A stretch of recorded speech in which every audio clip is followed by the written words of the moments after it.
It doesn't begin with a clear memory, but with a quiet shift that happens somewhere between being a child and becoming who you are now. One day, you woke up believing that peace was something to be earned, that love had rules, that affection was the reward for good behavior, and silence was safer than truth.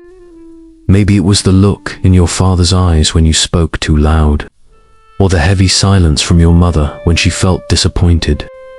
You didn't understand what you did wrong, only that the warmth faded when you were yourself.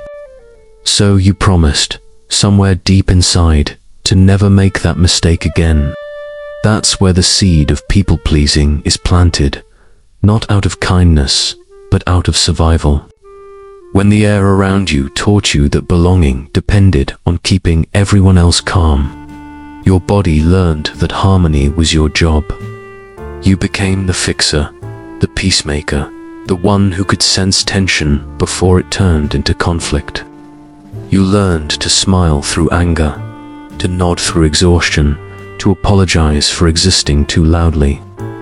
Every frown, every sigh, every moment of cold distance wired your nervous system to believe that safety only came when others were pleased. You grew up mistaking compliance for compassion, silence for strength, and self-erasure for love. And though you've outgrown that childhood, your body still remembers.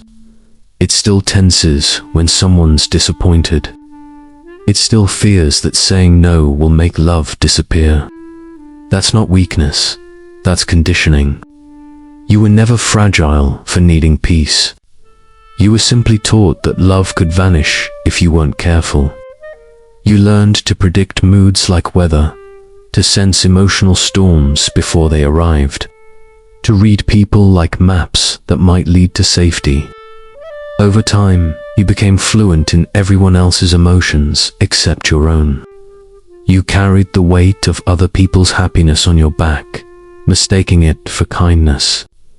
You called it empathy, but it was vigilance, a lifelong habit of making sure everyone else was okay so you could finally breathe. But that breath never came, because no matter how perfectly you performed, the approval you chased always faded. The truth is, people-pleasing doesn't create love. It only creates comfort, and comfort is temporary. Real love can't find you if you never show who you are. You can't be truly seen when you're constantly shrinking to fit into other people's peace.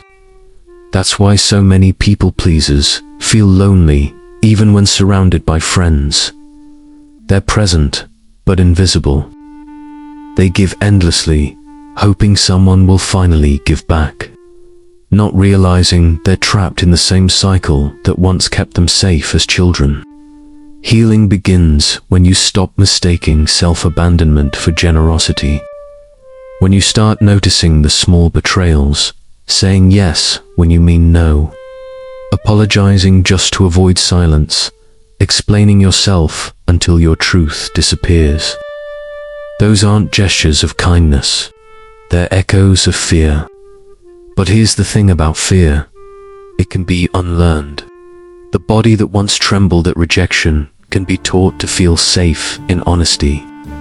Every time you say no and survive, every time you speak your truth and someone stays, you rewrite the definition of love.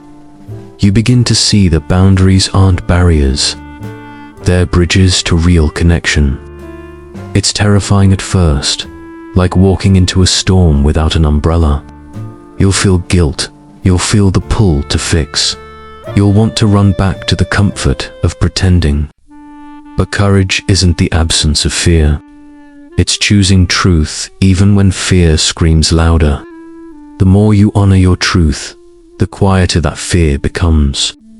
You start to notice that stillness isn't dangerous anymore. It's peace. The people who once loved your compliance may fall away, and that hurts, but it also makes room for those who love your reality.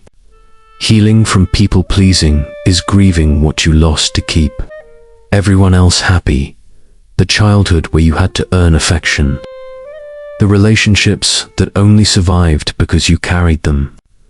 The version of yourself that thought love meant disappearing.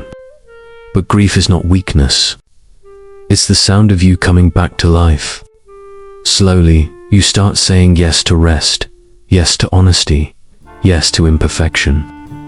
You learn that kindness doesn't mean agreement, that compassion doesn't require exhaustion, that love isn't proven by how much pain you can tolerate.